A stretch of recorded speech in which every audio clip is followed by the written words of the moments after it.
It's my karaoke song.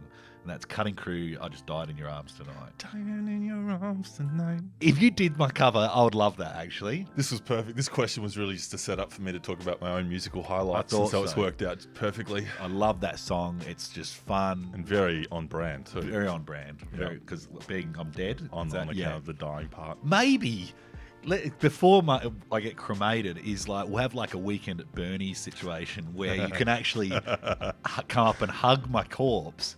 That's and then good. It's like with that song playing. That's ripper.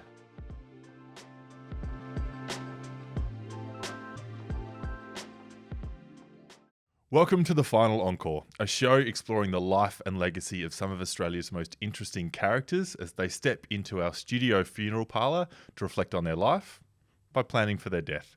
I'm your host, Sam McConkey, and with me in studio today is Matt Agnew. Matt is a veritable tapestry of careers and talents. He's an astrophysicist, an engineer, an author, and an entrepreneur, as well as, of course, The Bachelor from 2019. Matt's also one of my oldest friends, so I'm looking forward to wading through the back catalogue of memories as we reflect on his life and plan for his final farewell. Matty, always a pleasure. Welcome to the show. Thank you, Sam. It's always a pleasure. And it has been for a long time. 20 plus years now. 20 years actually blows my head off a little bit. But yeah, it has been, hasn't it? Mate, we are going to start this podcast with a card game. Think Cards Against Humanity for Death. Pick a card. You're welcome to pass. Start with a green one, just for, in line with the bear colour palette. What's one skill you've always wanted to learn but never got around to? Probably amusingly, I'd say playing guitar, which you know why that's amusing. That'll come up later. Yeah, okay. We'll circle back to that then. Probably within that realm, though, still, I would have loved to have learned one of those kind of more beautiful instruments like a cello or a piano or something that's a little more... I keep saying like kind of this purity to it, but it's this real elegance to it. Another one, but I actually have plans to try and do it, is to get my private license either for plane or chopper. Really? Yeah, and that's something I just haven't got around to, both time and financially. I think the course is kind of 50, 60K, I think, all up or something like that. So that's also a skill I've always wanted to learn, but I'm optimistic I can still obtain that skill. You've given up on being an excellent celloist? Yeah, I think so. I think my time's passed there. But I mean, who knows? I've had some pivots over the years, so maybe that'll be the next one. Will be this, Matt Agnew, the cellist. The sequel to The Final Encore, Matt Agnew edition, will be fantastic. Yeah. Go one more, mate. Okay, let's Pick try a a different colour. I'll go red because that's a little ominous. The zombie apocalypse is here. People are rising from the dead with a hunger for flesh. It's chaos in the streets. What's your short-term survival plan? So I think about this sometimes. Probably, I'm not surprised. Not in like a Roman Empire, once a week type thing. But I have had this discussion. I feel like it depends on the type of zombie. Yeah. Because in literature, there's kind of the slow, sauntering, disfigured zombie, and then it's probably more in the Korean versions of zombie films where they're the kind of very hyperactive, charging at you and stuff like that. And I feel like depending on which zombie apocalypse it is... Give us both. Give us both. Fast-moving zombies, what are you doing? Fast-moving zombies, I reckon my days are numbered. Speed was never your thing, No. The Agnews have never been, of agile footing. But I think in that I'd have to kind of bunk it down with some kind of... impregnable fortress situation. Where can I kind of lock myself in somewhere, have plenty of supplies, and kind of just hope it blows over? That one I'm less confident. The other one, I feel like you can kind of just outrun them. So I could kind of, have that similar situation. It doesn't need to be quite as much of a fortress, but if they get too close, it's right. Jump in the car, let's go to the next one and move along. So I think both of them, I'd probably, I'm not looking to take them on. I love that your solution to both relates to speed. Yeah, I think I'm not going in. Some people, I think they go for the cricket bat thing and kind of they go toe to toe. Yeah, I'm a bit more pragmatic. I think there's too many. There's waves of them. Yeah. I think it's kind of got to be a hang out, hang tight, hope it blows over. And in the case of the slow moving zombie, move to a different location if I have to. But neither plan is particularly well thought out. For somebody who thinks about it a lot, your plan to just wait it out as you can see, and/or run feels a little weak. This is why I think about it a lot. As a man of great science, I'm surprised that your plan is just hope it blows over. Well, I trust in the epidemiologists. Understood. I think I've got to trust that they're going to come up with some kind of, pandemic style solution to the zombie sitch. Because I'm pragmatically and scientifically, I bring nothing to the table. So I need the medical experts, the epidemiologists, the people who have dedicated their lives to solving pandemics, and hope that they've got some research in the zombie pandemic field. Mate, that is as sensible a strategy as anyone's given me as an answer to that. Wait it out, let the epidemiologists do their thing. That's it, yep. Trust in the experts. Trust in the experts. Let's keep moving. The point of this podcast, Matty, as you know, you plan your funeral. First question more broadly is, what does a good funeral look like to you? It's a cliche, but it's a celebration, right? I think it's upbeat, it's remembering the good times, remembering the person they were.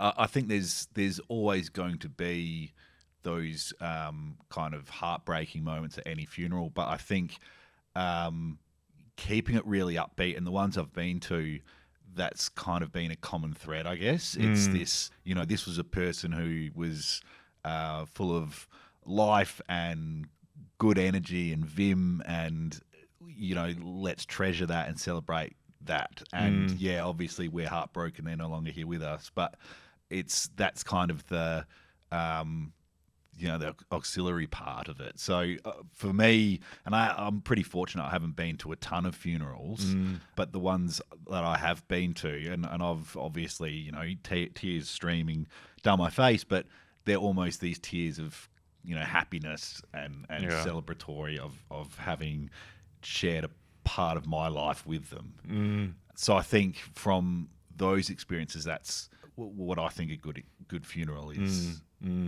Yeah, I think one of the misconceptions is that like happiness and grief are sort of opposite sides of the emotional spectrum, and so you can't do one well with having any elements of the other there. And actually we see it all the time that sort of joy and laughter and sort of extreme sadness are very close on the emotional spectrum, and so it's sort of a disservice to the people there, but also the person gone, to try and sort of keep the joy and the happiness and the fun and the stories out of it, because one, that's what they would have wanted, but two, it's a quite natural human response to sort of waver between those two extremes. I hadn't thought about it or articulated nearly as well as you have, and that makes sense. This is your bread and butter. But yeah, I guess thinking about the way that extreme grief or extreme joy manifests, they are kind of quite close, and tears almost inevitably part of both of those things. So yeah, it kind of it makes sense now that you've put it so well. I wanted to ask you about your own experience with sort of death as it relates to sort of your experiences with mental health. You've obviously at points in your life come close, sort of stared at it in the face to a degree. Has that changed your perspective on life and death at all? It probably, maybe not changes it, but completely amplifies some of the feelings and emotions around it beyond a point that I would have had the same consideration. That overwhelming emotion of how much that would impact the ending of my life would impact the people in my life, my loved ones, my friends, my family. That emotion kind of got really, amplified to 11 in that I think everyone knows there's this tremendous ripple effect when it comes to things like suicide, but having, I guess, gone through that in the way that I did and come out, it kind of amplified what that ripple was and what impact that would have on others. It's interesting that you described the sort of most significant ripple effect as being that on others rather than that on yourself. Was that the dominant emotion in the sort of days and weeks after that time? Absolutely, yeah. And it's certainly come up since. I've never gotten as to the point of acting as I did back in 2021, but when things have gotten really dark before, it's that thinking about the impact on others that is almost kind of that final check that kind of has helped stop me from doing things again. Has the proximity to death sort of allowed you to enjoy the things that you enjoy more, knowing that you may not have seen that? Or is it sort of so clouded in your desire to not impact others that it's sort of at the personal level it's not as significant? I'm very aware it's changed my perspective of life and enjoying life and kind of being a lot more present and in the moment, and all these things that people say, these aren't uncommon or unique to me. This is, I think, a common thing people say when they've been close or they've had someone near to them that they've lost through tragic circumstances. They often will have that kind of new understanding and perspective around life and enjoying life. And I kind of had some thoughts about, trying to articulate what is it that I see as being a good life, or I don't want to say the meaning of life, but kind of, and the three things I kind of think about are sort of constantly striving to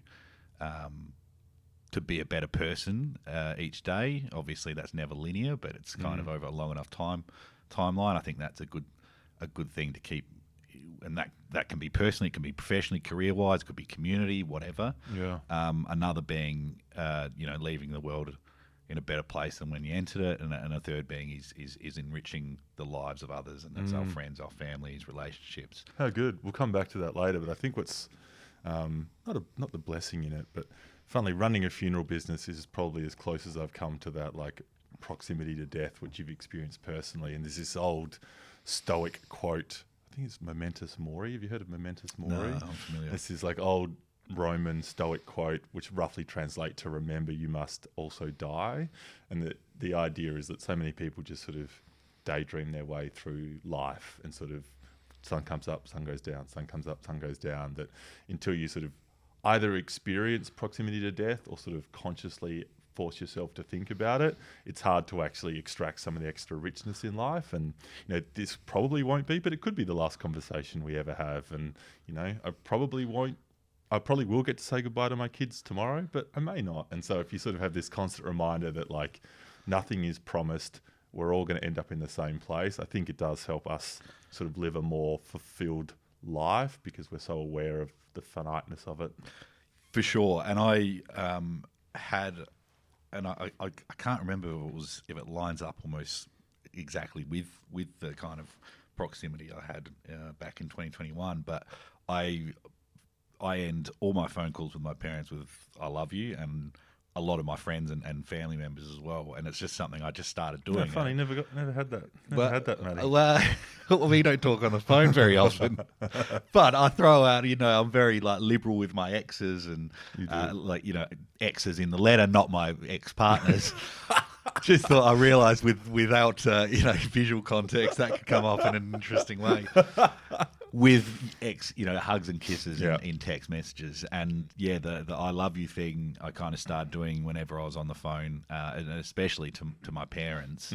But for that exact reason that you said, it could be the last conversation you have, and you never want to believe, but at some point there will be a last conversation. Yeah, I never want to live with any sort of regret that there was any moment where they didn't know that was how I felt about them. It's just a thing I started doing it, and I do it with my friends as well. And obviously, I hope they're here for much longer than any of older. It sounds awful coming out. I'm going to say my parents. No longer hear the mum and dad. Assuming everyone gets to live a long natural life. They're hopefully going to be here longer for just, the arrow of time, but.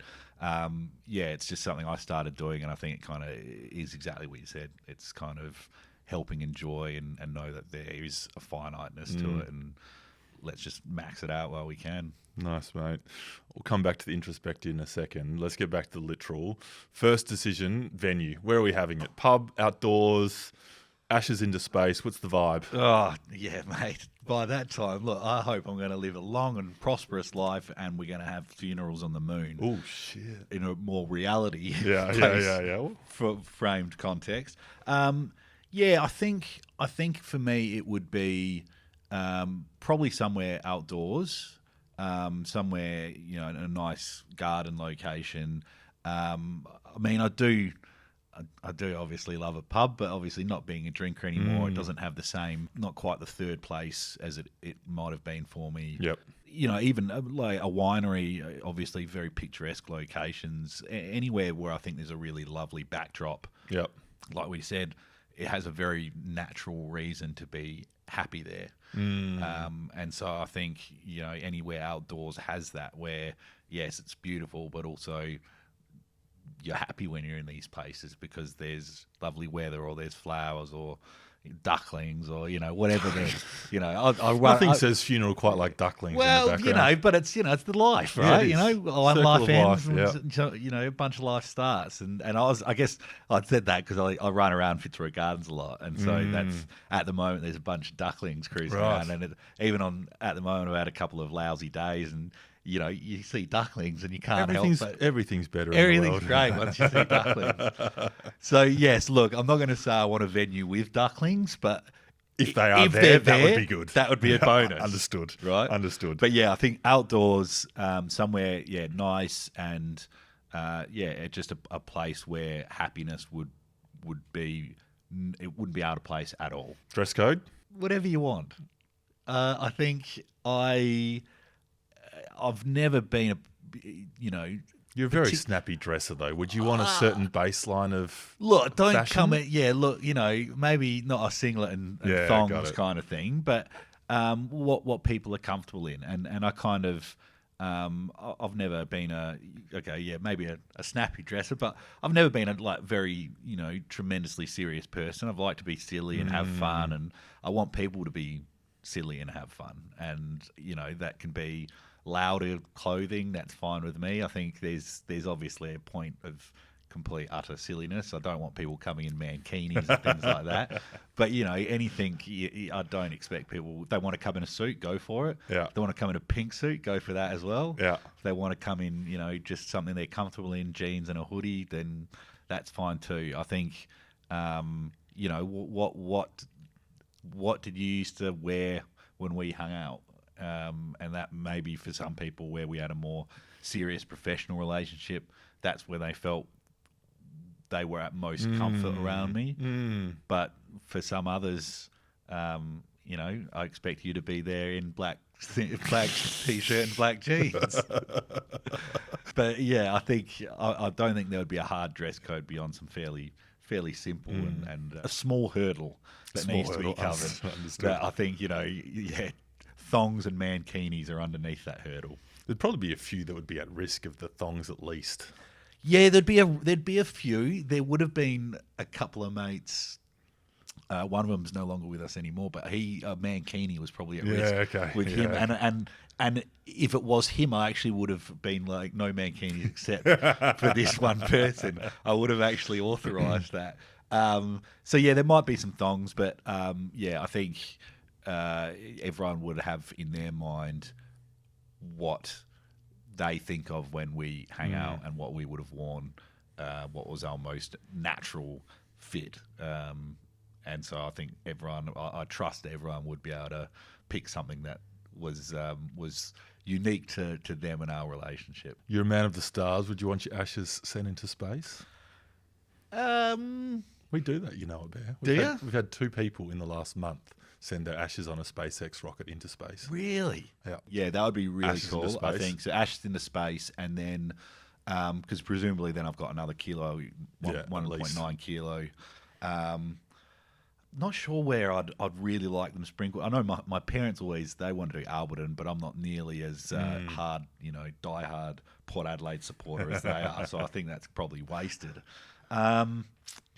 I'd have to have a bit more of a think about where the remainder of the ashes would go, and what would be important to me. I don't know what's the situation with the whole compressing the ashes into a diamond. Can be done. You'd still have about 1.98 kilograms to go at this point. So we've still got a ton of... We've still got a shitload to go. Jeez. So if we're working through diamonds and capsules in space, that's going to be an expensive exercise for you. Well, let's do capsule in space, let's do diamond, and the rest... I'm slicing this up. Half of the rest is going to be, I think, somewhere in nature, I don't know if that's going to be maybe not an ocean because I'm not a big, aqua baby or anything like that. But, a nice hike up into, Cradle Mountain in Tassie or somewhere with a real picturesque location. The other half, so I think we're down to about 850 grams left of me. Yeah. I think I'd give it to mates and be like, scatter it wherever you want and let them kind of pick. Family and friends, I'll be like, you can each take a scoop, scatter me wherever you want. But yeah, I think for me, I'm envisaging like a pie chart of. This is easily the most mathematically correct disposition of ashes we've ever had on the show. Yeah, I'm gonna I need to graph this. I like visualizations. I'll whip out Python. It's not a euphemism. Python is a coding language. In the editing, put that comment next to the X's comment, and we'll get that done. Python, the coding language, has a exceptional visualization package. I'm gonna send this to you because it's not like I've got that much on my plate. Actually, in the show notes, you can find the pie chart of Matt's ashes. Yeah. So I think that I gave you a bunch of options there, but definitely space and diamond in there. Understood. Let's move on, mate. Next decision is music. What's the soundtrack? I've got 2 songs in mind. One, this song because I remember we've spoken about it a lot. It's my karaoke song, and that's Cutting Crew, I Just Died in Your Arms Tonight. Dying in your arms tonight. If you did my cover, I would love that, actually. This was perfect. This question was really just a setup for me to talk about my own musical highlights, and so it's worked out perfectly. I love that song. It's just fun. And very on brand, too. Very on brand. Because I'm dead. On account of the dying part. Maybe... Before I get cremated, is like we'll have like a Weekend at Bernie's situation where you can actually come up and hug my corpse. That's then good. It's like with that song playing. That's Ripper. Yeah, that's Ripper. So Weekend at Bernie's, then the cremation, and like ashes into space. Yeah, I Just Died in Your Arms Tonight. The other one I love, Don't Stop Me Now. Ripping track. Another banger. Again, another like upbeat. Super fun, Don't Stop Me Now, about living life and just enjoying, having fun along the way. So I think those 2 are kind of the non-negotiables as far as soundtrack goes. What's on the menu, Matty? Sweet stuff. Yep. That's probably comes as no surprise. No shocker. I love sweet stuff. I think Messina do one of those like hire trolleys and serve gelato. It's like the chilled... You would have seen the ones that are kind of Italian looking. It's got like the nice umbrella, trellis looking thing. So I think, definitely we got nice creamery going there. We're going to have a ton of pastries lined up. Anything sweet, I want people to, go out with plenty of sugar high. Your love of pastries is well known and well documented, actually. Every time I'm on Insta, all I see is you eating another fucking vanilla slice. Vanilla, don't get me started. I'm still traumatized over vanilla slices. What's the single pastry of choice? Oh, jeez. Look, I'll give you an answer for one I do know that's not pastry, but top of my dessert pyramid is sticky date pud. I didn't know that. That's number 1. And number 2 would be tiramisu. Yeah. In terms of pastries, look, I do love a good almond croissant. Yeah. I love a well done almond croissant is magnificent. Look, you've got to have the cliche funeral sandwiches, don't you? You got the triangles. So I think, mate, there's nothing about this that's cliche so far. Really? So I feel like ducklings, ashes getting sent into space, a cover of Dying in Your Arms Tonight, and pastries. And Weekend at Bernie's, hugging the corpse. Weekend at Bernie's with chicken sandwiches. Something would feel a little incongruent. Okay, well, let's go all the way then. So I think get some, pizza there as well, party cut as well, not slices, but party cut. Party cut. Yep. I love comfort foods. Anything. The more beige coloured it is, probably the more I'm going to enjoy it. So deep fried stuff, pizzas, comfort food, stuff that's fun and naughty, and then plenty of sweets. And any beverages you have in mind for your funeral, Matt? Yeah, definitely some pash. Alcohol for other people as well.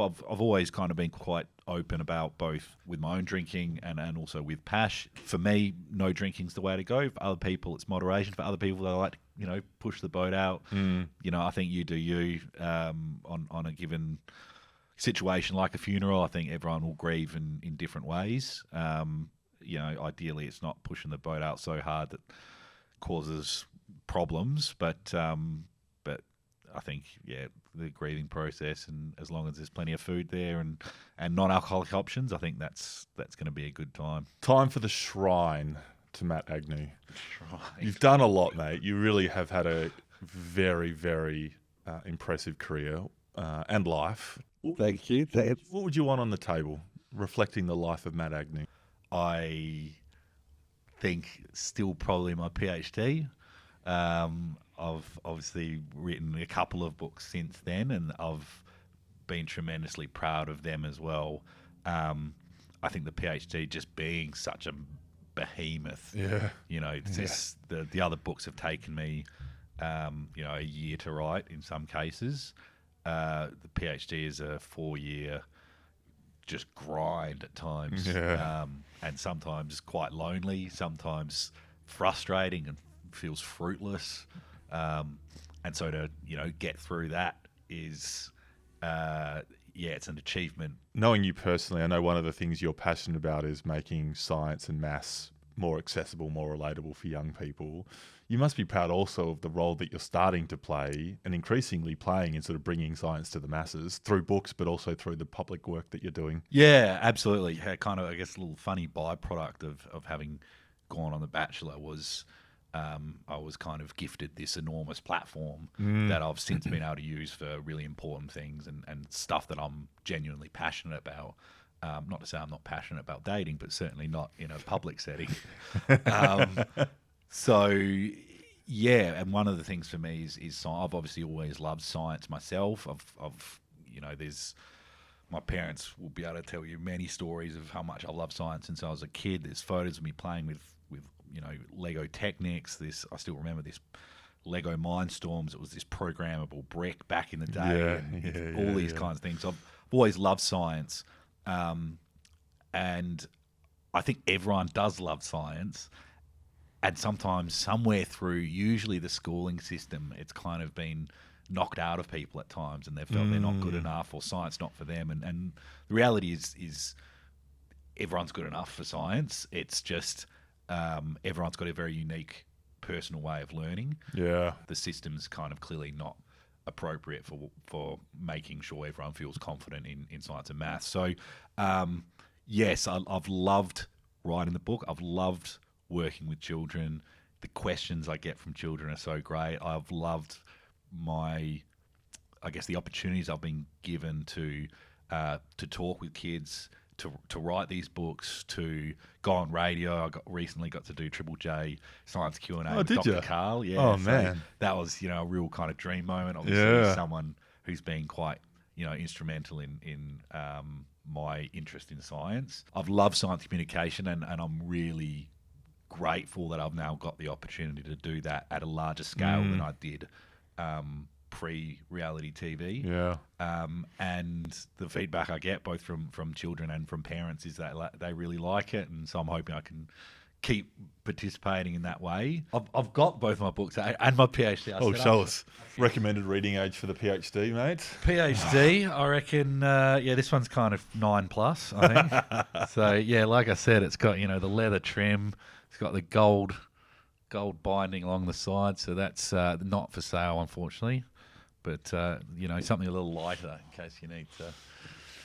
Well, I flipped through this, Matt. Yeah. Eulogy. What do you hope people say about you? I hope people say that I was, I was fun. I was a happy, gregarious person. I've had these periods where I haven't been. Like I said, I don't want that to define me. That's part of the battles I go through, but it's certainly not how I want people to remember me. I want them to say it was a happy, fun, gregarious person, could bring a really positive vibe to anything. I think I want them to remember me that way, and not in the kind of the darker ways, but I want them to remember me as being someone who was very supportive. I like to think I've always been a supportive friend, partner, son, brother, but I think I've as I've gone through my own challenges and recognized the importance of support, I think that's kind of made it even clearer for me how important that is. And often at times I know that I've been particularly good at hiding when I've been having a bad time. Yeah. And so kind of I've really kind of dialed up how much I've offered support or checked in with people or tried to just tap in and say, hey, how's things going? And I think we all do that. I think we all want to be good friends and good family members, fathers, all of the things. I'm actively putting more time and effort into doing this because how important it is for me, and so that's made it something that I want to kind of, I guess, have as a defining quality of mine. You mentioned earlier about one of the things that drives you is wanting to make the world slightly better than how you found it. What does that look like to you? Again, look, I keep going to cliches, although you keep telling me they're not cliches. But I'd love to be a part of some kind of bigger push to sustainability and renewables. But I'm going to park that because I think that's everyone in our generation probably has a little interest or desire to be a part of that solution. The destigmatisation of mental illness.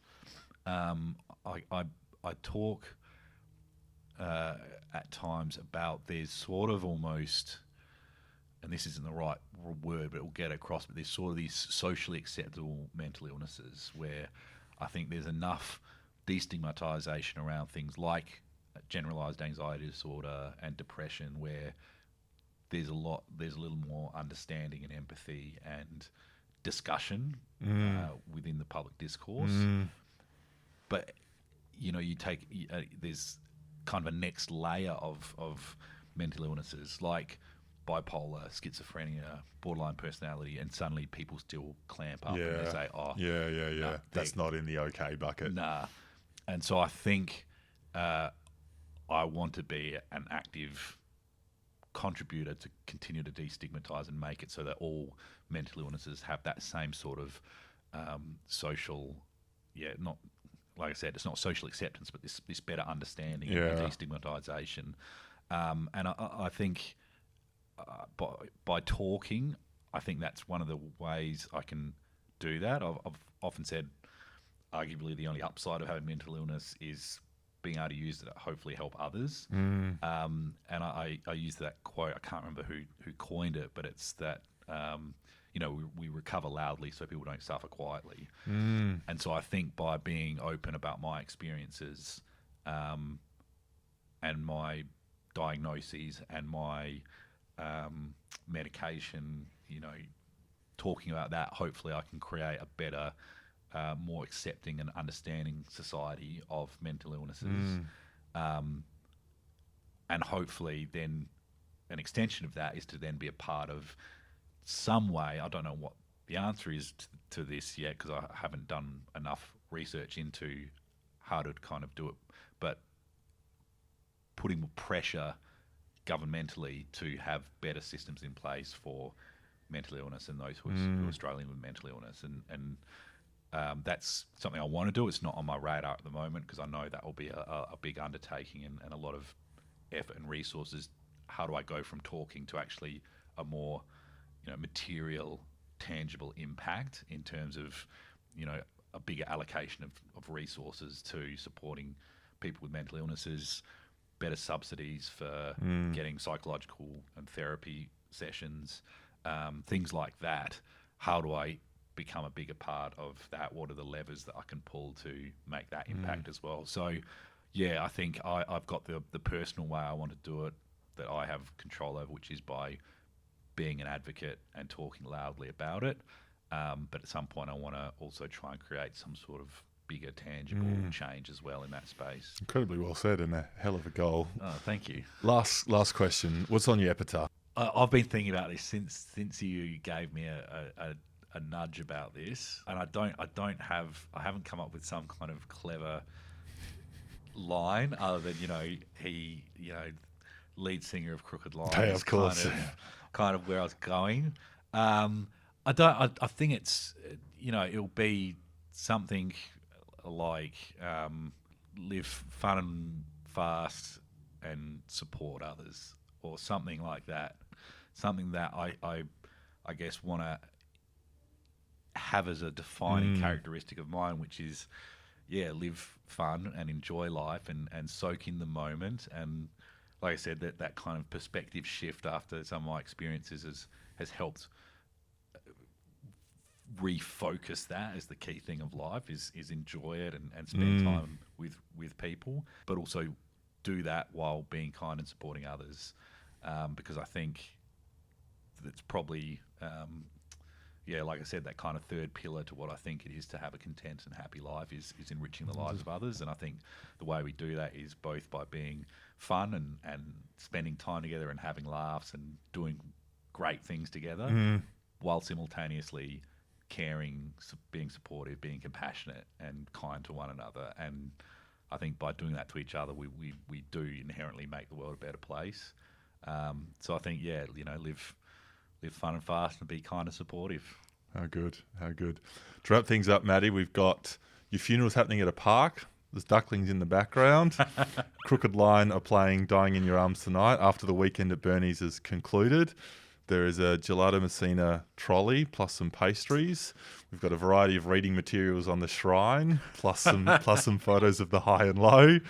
Eulogies are happening, and everybody is supporting each other get through your funeral as you have supported everybody else. I hope it is many, many, many, many, many years from now, mate. But when it happens, it sounds like it'll be a ripper. Thanks so much for joining me on the show. Thanks for having me, mate.